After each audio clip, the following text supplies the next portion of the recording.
이 시간 찬송가 41장 큰 영광 중에 계신 주 같이 찬양하시겠습니다. 찬송가 41장 큰 영광 중에 계신 주 같이 찬양하시겠습니다.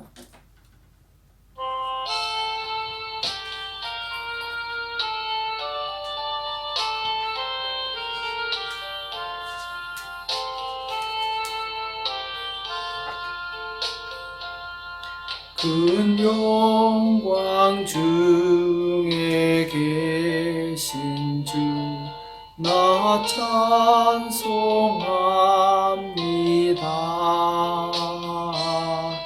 영원히 계신 주 이름 나 찬송합니다.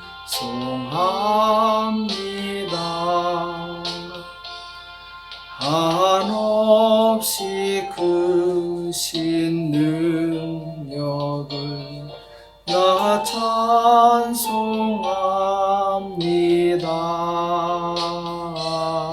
잠들고 미쁜 그 언약 나 찬송합니다.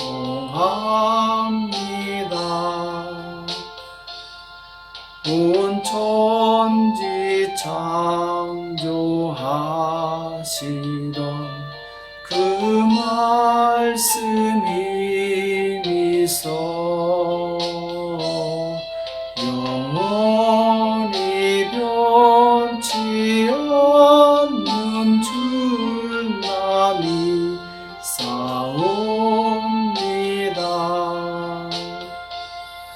그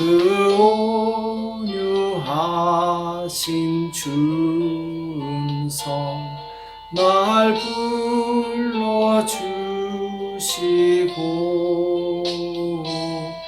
그 품에 품어주시니 나 찬송합니다.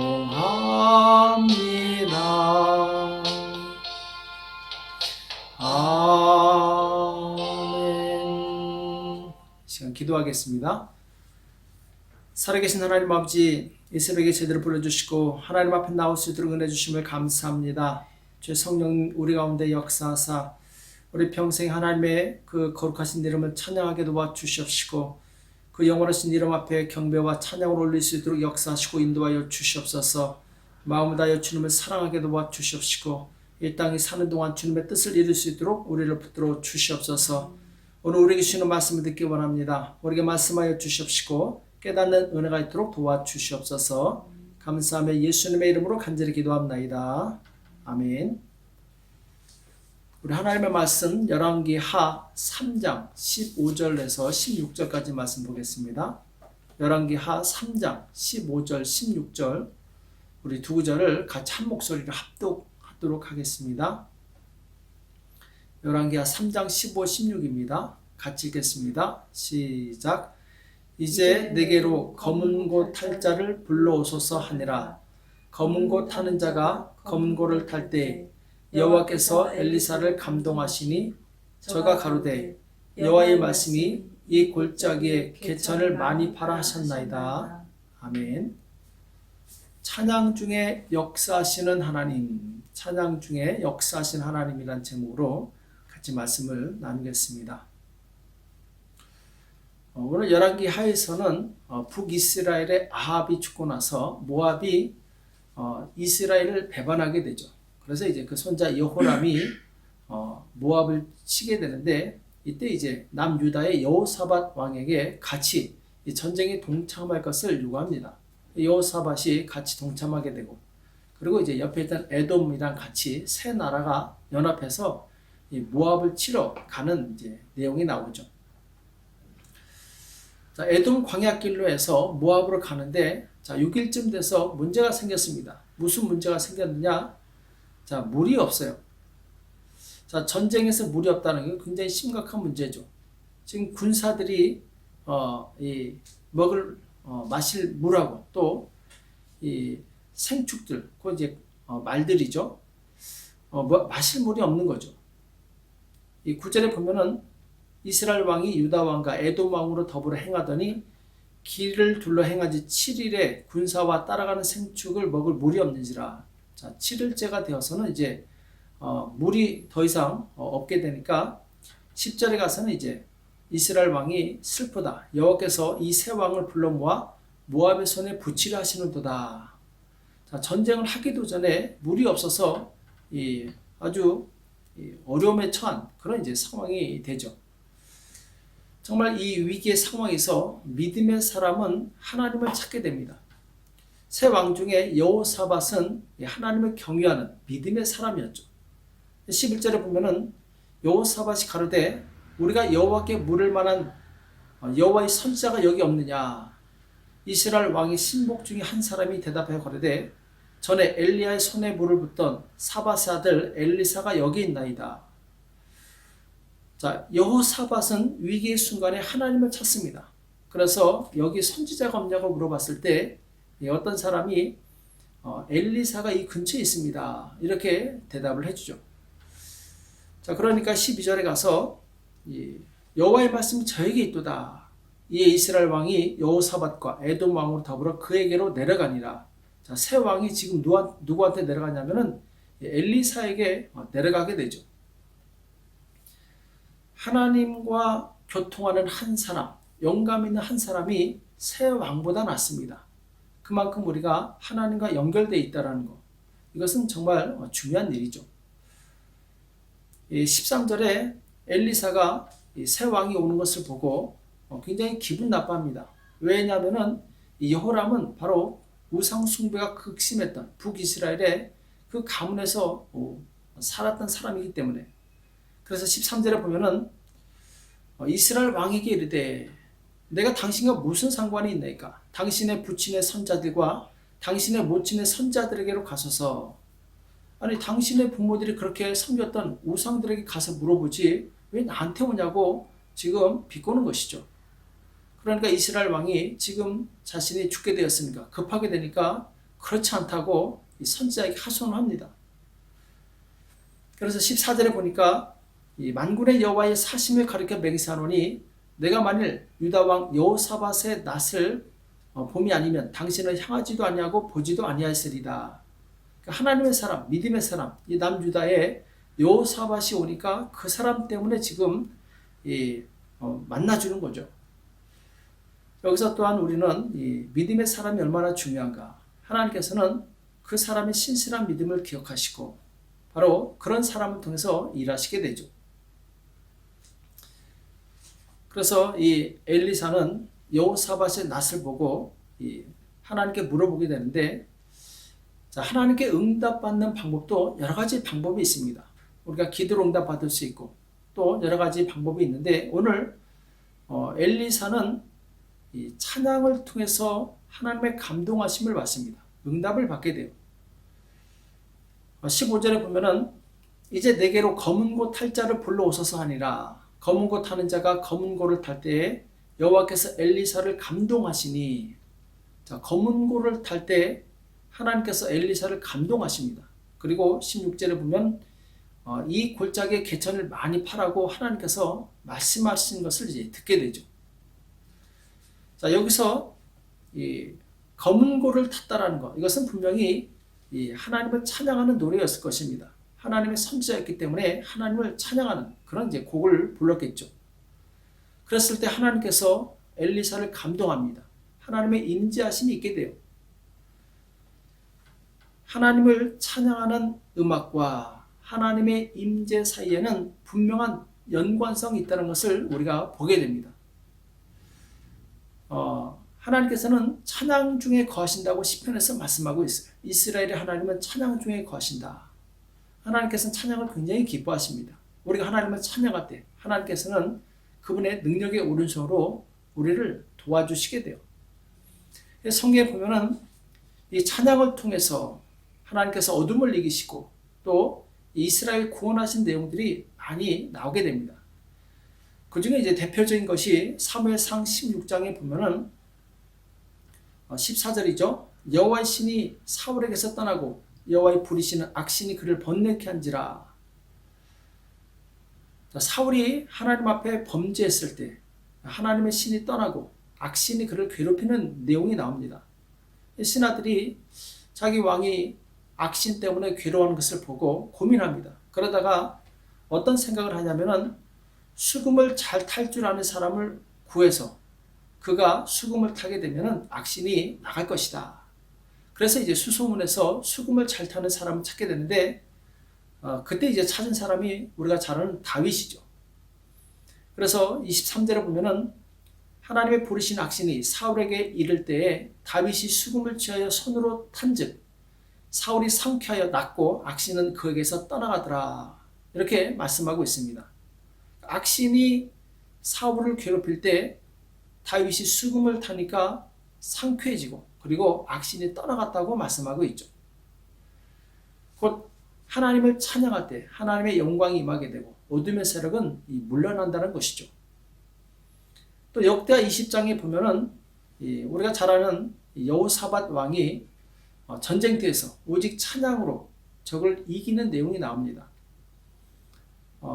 이 모압과 새 연합군이 이스라엘 침입해 왔을 때 그때 이제 온 이스라엘이 하나님 앞에 금식하며 기도합니다. 하나님, 우리는 저들을 이길 능력이 없습니다. 우리를 불쌍히 여기사 도와달라고. 그렇게 기도했을 때 하나님께서 이 전쟁은 너희가 싸울 것이 없다. 나에게 속한 것이다. 그러면서 하나님께서 이길 것을 약속해 주십니다. 백성들이 너무 기뻐가지고 이 하나님을 찬양합니다. 그래서 군대 맨 앞에 찬양대를 세워서 하나님을 찬양하게 되는데 역다 20장 21절에 보면은 노래하는 자를 택하여 거룩한 예복을 입히고 군대 앞에서 행하며 노래하는 자를 군대 맨 앞에 행하게 합니다.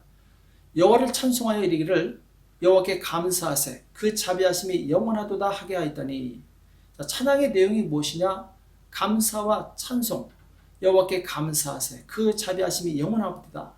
하나님의 속성을 찬양하는 거죠. 그 노래와 찬송이 시작될 때에 여호와께서 복병을 두어 유다를 치러 온 암몬 자손과 모압과 세일산 사람을 치게 하심으로 저희가 패하였으니 곧 암몬과 모압 자손이 일어나 세일산 거민을 쳐서 진멸하고 세일 거민을 진멸한 후에는 저희가 피차에 사륙하였더라. 지금 세 나라가 서로 자기들끼리 싸우다가 자멸하게 됩니다. 자, 이 하나님을 찬양했을 때 하나님께서 일하시는 것을 보게 됩니다. 복병을 두어서 하나님께서 일하신다는 거죠. 우리 삶의 승리의 원리가 바로 여기에 있습니다. 우리가 어려움에 처했을 때, 위기에 처했을 때 그때 하나님을 찬송하시기 바랍니다.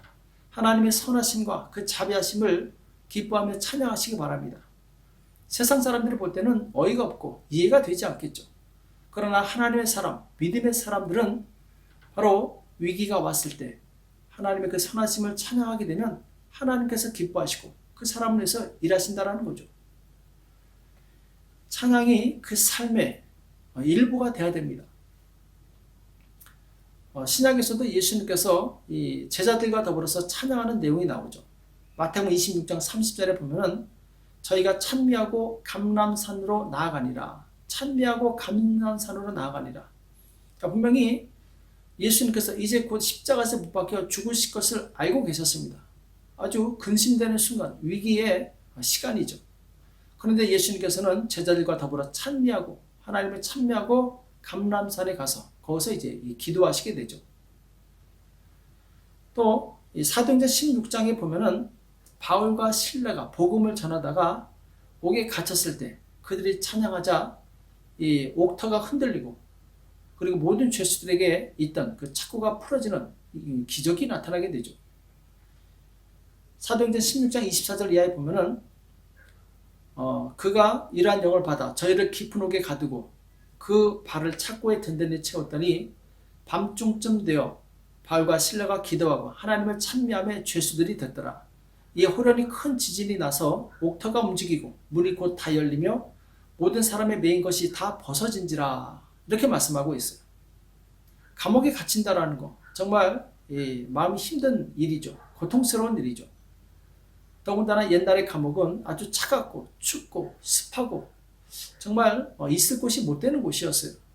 그러나 바울과 실라는 그 어려움 가운데서도 하나님을 찬미합니다. 자, 이때 얼마나 하나님께서 기뻐하셨는지 지진이 나고 옥터가 움직이고 그들을 묶었던 이 착고가 다 풀어지게 돼요. 하나님께서 역사하신 거죠. 이때 간수가 죄인들이 다 도망한 줄 알고 스스로 목숨을 끊으려다가 바울이 말리고 그리고 그에게 구원의 문을 제시해 줍니다. 주 예수를 믿으라. 그래야만 너와 내 집이 구원을 얻을 것이다. 그래서 이제 그 사람과 그 가족이 구원을 받게 되는 역사가 일어나게 되죠. 자, 이와 같이 성경에서는 하나님을 찬양할 때 놀라운 기적의 역사가 일어난다는 것을 분명히 보여주고 있습니다. 왜 하나님께서는 찬양할 때 역사하시는가?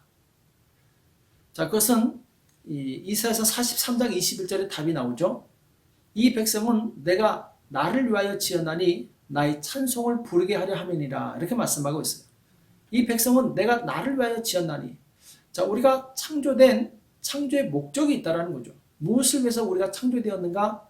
하나님의 찬송을 부르게 하려 함이라. 하나님을 찬송하는 존재로 하나님과 가까이서 교통하며 교제하며 영원토록 함께 사는 그런 존재로 창조되었다는 것이죠.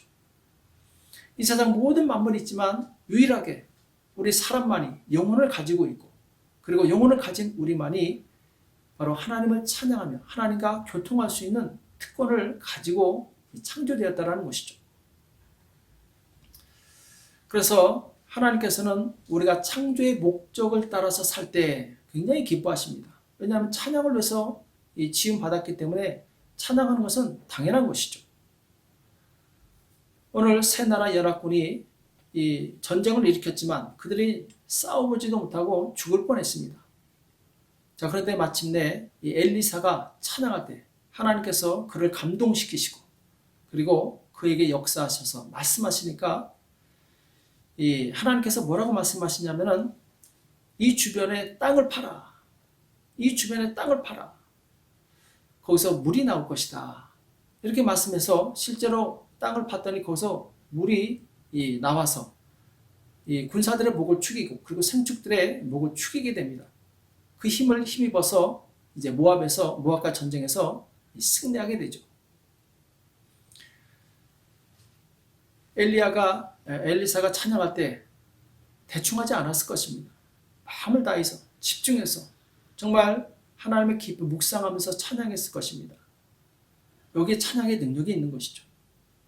사단은 우리로 하여금 이 찬양의 능력을 경험하지 못하도록 우리가 찬양할 때 자꾸 다른 생각을 하게 합니다. 찬양을 마치 그냥 예배의 보조 수단으로 생각하는 분들이 있어요. 그러나 결코 그렇지 않습니다. 찬양을 통해서도 하나님은 임재하십니다. 그래서 우리가 찬양할 때 하나님을 깊이 묵상하면서 온 전심으로 마음을 다해서 정말 다윗처럼 전심으로 찬양을 해야 될 줄로 믿습니다. 그때 하나님께서 우리 가운데 역사하시는 거죠. 사단이 아무리 우리의 생각을 흐트러 놓을지라도 우리는 찬양할 때 이 찬양 가사에 집중하시고 하나님께 집중하시기 바랍니다. 그때 하나님의 능력을 경험할 수 있어요. 또한 이들은 기도하기 전까지 자기 발밑에 물이 그렇게 많은 줄을 몰랐어요. 해답은 멀리 있는 것이 아닙니다. 가까이 있어요. 단지 우리가 기도하지 않기 때문에 그 가까이 있는 해답을 얻지 못하는 것이죠. 오늘 이스라엘 백성이 이 위기에서 건진받은 것은 바로 찬양 중에 거하시는 이 하나님께 의뢰하고 그리고 하나님께서 말씀하신 것을 순종했을 때 그들은 바로 바닥에서 물을 캐는 그런 놀라운 은혜를 경험하게 됩니다. 해답은 멀리 있지 않습니다. 가까이 있습니다. 하나님께 있습니다. 그 하나님께 기도하시기 바랍니다. 위기가 왔다고 절망하지 말고 여호사밧 왕처럼 여기 하나님께 물을 만한 선자가 없느냐 하나님을 찾았던 이 신앙을 기억하시고 우리에게 처한 이 모든 어려움을 하나님께 나가서 간절히 기도해서 응답받고 축복받는 저와 여러분이 되시길 예수님의 이름으로 축복합니다. 기도하겠습니다.